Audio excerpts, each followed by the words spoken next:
I froze. The world around me seemed to press a silent pause button. The cafe noise, the clinking of spoons, the hum of voices, the hiss of the espresso machine, it all faded into a distant blur. She was standing there, just a few feet away, holding the strap of her purse like it was the only thing anchoring her to the floor. "You promised to marry me when we were kids," she repeated softly. I looked at her face again, carefully this time, as if trying to read the answer in her eyes. And suddenly, I recognized her. Lily? I whispered. She nodded, a small, nervous smile trembling on her lips. Her eyes were brighter now, a little sad, a little hopeful, but unmistakable. The same eyes that used to glance sideways at me during classes, the same eyes that sparkled when we'd run through the neighborhood barefoot during summer evenings.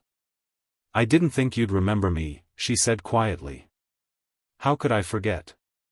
I replied, standing up without even realizing I had.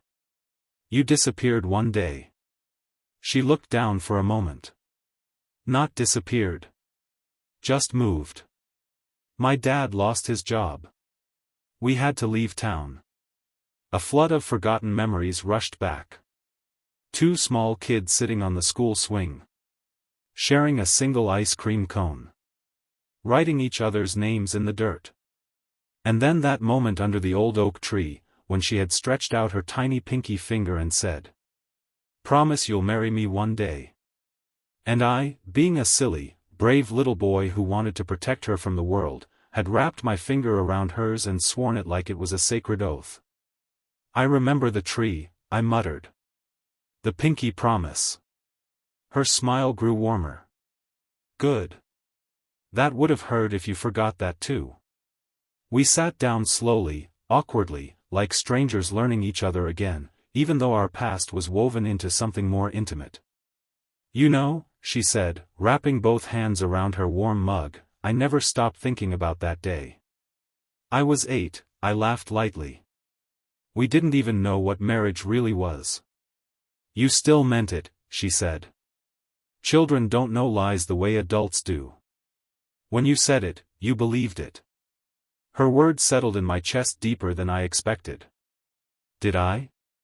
I asked. She watched me for a moment. Studied my face. "I think you did." There was something different about her now. She carried maturity, strength, and also, disappointment. Like life had taught her too many lessons too quickly. "What happened after you left?" I asked. "We searched for you. My mom would say, maybe her family will return. Every year I expected to see you again. We moved to 3 different cities," she sighed. "New schools, new people. I tried to forget everything from here because it hurt too much." "But you didn't forget me?" I said carefully. She let out a small breath that almost sounded like a laugh. "No. Some promises stay trapped in the heart. They don't dissolve." Silence curled around us for a moment. "And now here you are, years later, standing in front of me," I said. "Why now?" She held my gaze this time. "Because I found out you live in this city. I didn't come to trap you in a childhood promise," she added quickly. "I just wanted to see if I still existed in your memory, or if I was just a ghost from a page you turned long ago." I didn't reply immediately. Instead, I looked at her hands, steady, but tense. She was braver than she let on. It takes courage to reopen old chapters. "You are not a ghost to me," I said finally. "You are a part of the reason I believe in fate." The word fate seemed to surprise even me. Her eyes shifted slightly, surprised, then soft, like the answer she had secretly hoped to hear. "You don't even know who I am now," she said. "You don't know how many times I've thought about that," I replied. "What kind of woman you grew up to be. Where your life took you. Who you love." At the last word, something flickered in her eyes. "That's the complicated part," she admitted. "I had relationships.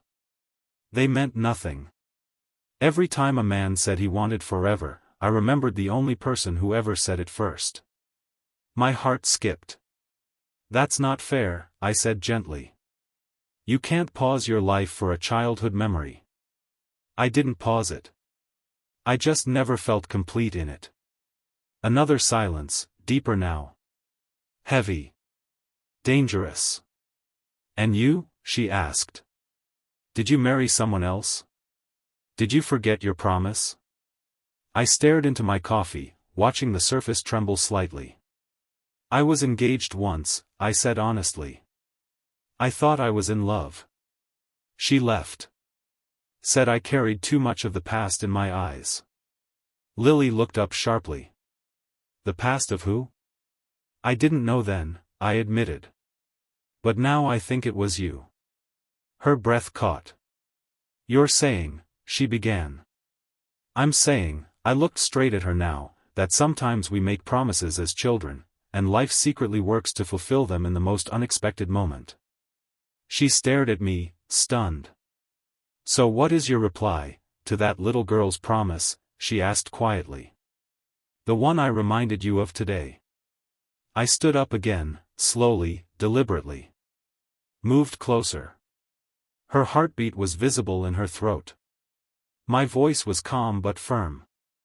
I replied that I never broke it. I just needed life to bring you back to me so I could keep it properly. Her lips parted in disbelief.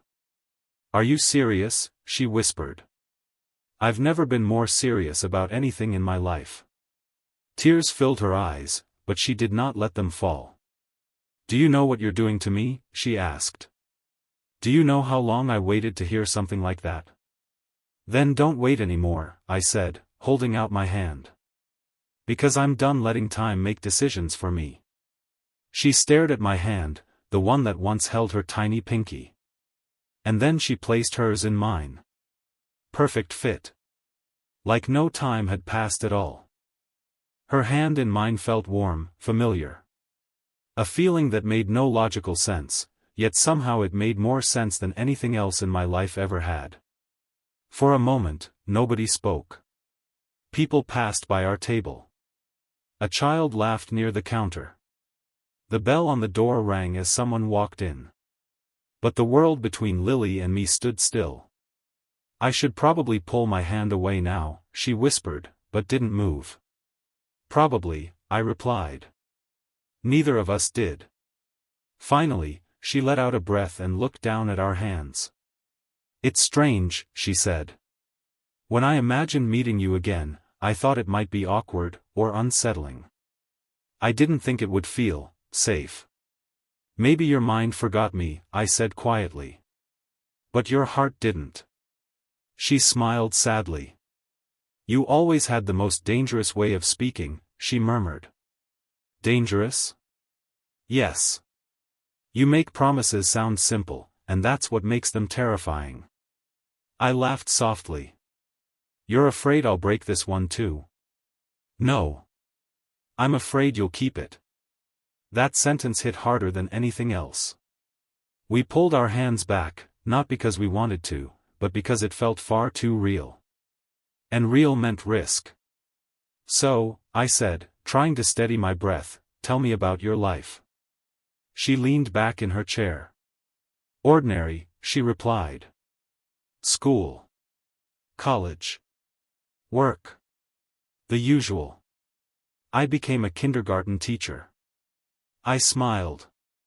Of course you did. Even as a child, you were always taking care of other children. And you? She asked. I became an architect. Her eyebrows lifted. You used to draw houses all the time. I used to draw our house, I corrected her. Her eyes softened. You remember that? I remember everything, Lily. The words slipped out naturally. Almost too naturally. Then her expression shifted. But reality was not drawn with crayons, she said quietly. Life wasn't gentle to me. I loved a man once. He promised me the world. He left me for another woman 6 months before the wedding. Pain poured into that sentence. And I loved a woman who said she didn't hate me, I replied. But she never fully trusted me either. She said my heart was somewhere else, even when she was standing in front of me. So we broke people without meaning to, Lily whispered. Or maybe we were broken long before that, I said. Silence settled between us again, heavier now. Suddenly she stood up. I can't sit here anymore, she said. Not because I don't want to. But because it's too much.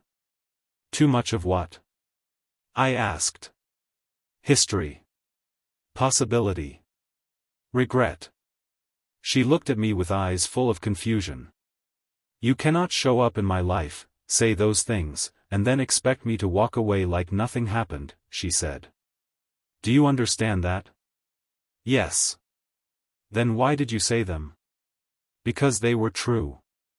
She closed her eyes for a moment as if steadiness had left her body.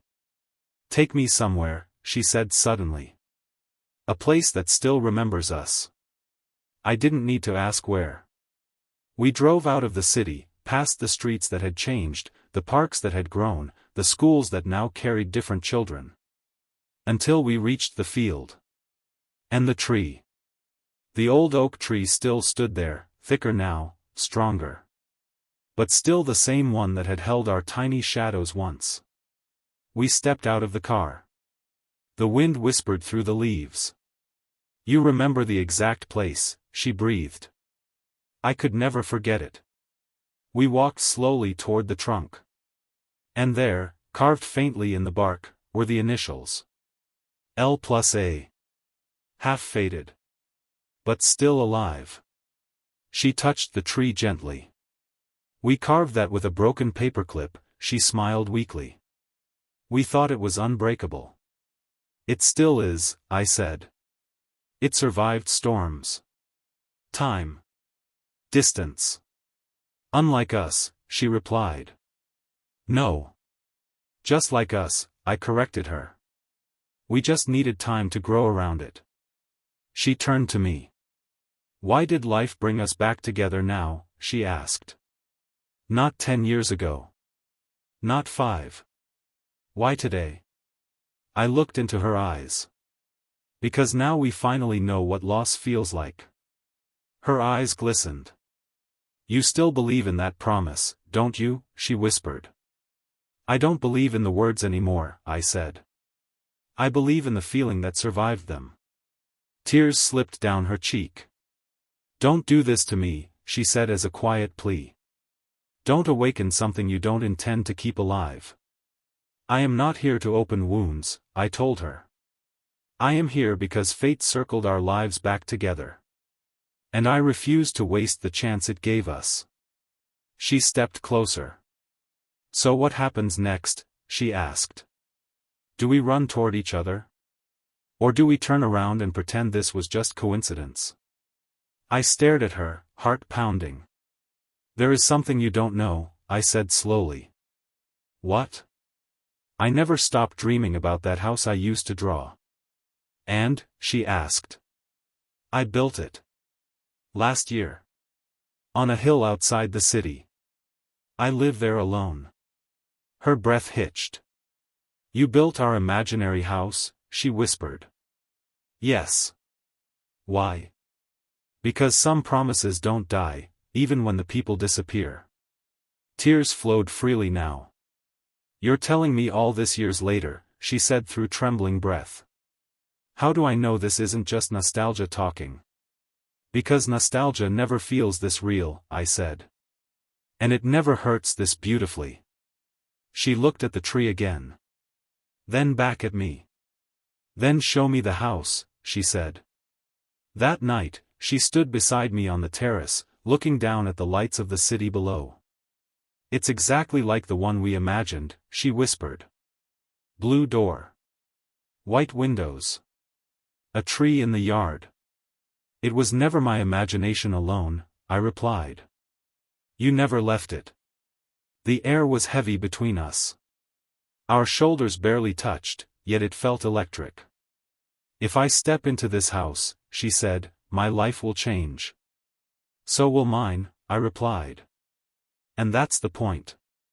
She turned to face me fully now. And if one day you regret this? Then at least I will regret something I had the courage to choose. She stepped forward, closed the final inch between us. And kissed me. Not like strangers. Not like two people trying to restart. But like two souls who had been interrupted mid-sentence and were finally allowed to finish it. When she pulled away, her forehead rested against mine. You still owe me an answer, she whispered. To what? To my childhood question. I smiled gently. Lily, I breathed. I didn't just promise to marry you when we were kids. I've been waiting to ask you properly as an adult. I slowly went down on one knee. Right there. Under the same sky that had known our childhood dreams. Will you marry me now? She gasped. Tears, laughter, disbelief, love, all collided in her expression. And then she nodded. Yes, she cried. Yes. I will. For a few seconds after she said yes, I was not a man standing on one knee under the stars. I was just a stunned, breathless boy again, the one who had once stood under this very sky, holding a tiny pinky promise in his trembling hand. You said yes, I whispered, almost needing to hear it twice. She laughed through her tears. I said yes, you idiot. Her laughter, soft and beautiful, mixed with her crying, and in that fragile combination, I heard everything I'd been missing for years. I stood up slowly, pulled her into my arms, and held her like she was made of something sacred. Something returned back to me by the universe after years of wandering. But reality, as always, was waiting for its turn to speak. What about your life? She murmured against my chest. What about my job, my family, everything we already built separately? We don't destroy anything, I replied. We build around it. Together. The next morning, Lily called her mother. I stood in the kitchen, pretending not to listen, but her voice trembled through every word. Mom, do you remember Alexander? The boy who lived down the street when I was small? A long pause. Yes, I met him, she continued. No, I didn't just meet him. I found him. Or maybe, he found me. Even from a distance I could hear surprise, suspicion, emotion. He asked me to marry him, Mom. Another pause. Then. Yes. Yes, I said yes. When she ended the call she turned toward me, her face unreadable. Was that the wrong move? I asked quietly. No, she breathed. It was the bravest one I've ever made. 2 days later, my mother stood in front of Lily, holding her hands like a precious gift that had finally arrived. You are the little girl he never forgot, she said with tears in her eyes. I used to wonder if you were just an invisible friend he invented. He never stopped being real to me either, Lily replied. Families don't always accept love stories easily. But sometimes the universe softens even the hardest hearts just enough to let fate enter. Her father was more cautious. You are asking me to trust a man who disappeared from her life once already, he said to me. I disappeared because I was a child, I replied respectfully. But I am here today because I am a man who kept his promise. Even when she was miles away. Even when she had forgotten my address. Even when I didn't know if I'd ever see her again. He studied my face for a long time. And what if she leaves you one day, he asked. Then I will still be grateful that she came back to me once. That was the moment I saw respect in his eyes. But love is never without obstacles. A week later, an unexpected message arrived. From Lily's ex-fiancé. I heard you're back in her life. You are playing with something that does not belong to you. Lily came to me that night, shaken. He says I've always belonged to him, she whispered. Like I'm some lost object he can reclaim. And what do you say? I asked calmly. I say I was never owned. Not by him. Not by anyone. She squeezed my hand tighter. You feel like home. He felt like a contract. That was the end of that shadow. As the wedding approached, I watched Lily slowly become lighter again, the way she used to be when we were younger, before life piled weight onto her shoulders. Every corner of the house started reflecting her presence. Her laughter filled the empty halls. Her favorite books rested on the shelf. Her tea mug replaced mine. One evening, as we sat on the balcony watching the sunset, she said something that silenced me. Do you know what hurts the most? What? I asked. All the years we lost. We didn't lose them, I replied softly. They shaped us into the people who could finally love each other correctly. She leaned her head on my shoulder. Promise me something, Alexander. Anything. If we ever forget who we are, bring me back to this moment. I promise, I said. Just like before. But this time, I will never need to find you again. Because I'm never letting you go. On the morning of the wedding, I stood in front of the mirror, staring at the man I'd become, not because of success, not because of achievements, but because of the one person who remembered the boy I used to be. Outside, the oak tree stood decorated with lights. Guests gathered beneath it, family, childhood friends, new faces who did not know our past but felt its power in the air. As the music began, Lily appeared at the end of the path. She was not just beautiful. She was destiny walking toward me. Every step she took erased another year of distance. Every breath she drew returned another piece of my soul. When she finally stood in front of me, everything went quiet again. You kept your childhood promise, she whispered. You kept it alive long enough for me to come back to it, I replied. The vows we spoke were not long. They didn't need to be. Our hearts had been speaking for more than 20 years. When the officiant finally said, "You may kiss the bride," the world didn't cheer. It held its breath. And then exhaled in relief. Later that night, when the guests were gone and silence returned, we went back to the tree. The same tree. The same stars. But two completely different souls, healed, matured, grateful. I used to think promises were for children, she said quietly. And what do you think now? I asked. I think some promises are made by children, but kept by destiny. I smiled at her. No, I corrected gently. They are kept by love that refuses to forget. She rested her forehead against mine. So what happens now? Now, I said, wrapping my arms around her. We finally live the life we dreamed of, instead of just imagining it. And under that old oak tree, which had heard the first innocent promise and the final sacred vow, time stopped trying to pull us apart, and finally let us stay together. Forever.